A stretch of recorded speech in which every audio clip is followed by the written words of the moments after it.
ፊቱንስ ያያል ሁሉም እንደ ህልሙ ያንቺ ግን ይለያል ብዙ ነው ትርጉሙ የኑብ ተፈጥሮ የተረዳው ማነው አይንሽን አልሰለች ያለኝ ባየው ሆድዬ ፈገግታሽ የጠዋት ጮራ ነው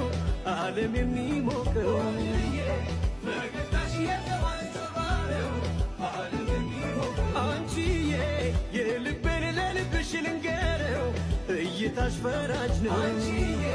የልቤን ለልብሽ ልንገረው እይታሽ ፈራጅ ነው በዓይኖችሽ ብርሃን ደምቆ በፈገግታሽ የዘላለም ፍቅሩን አሜን ነው የሚለው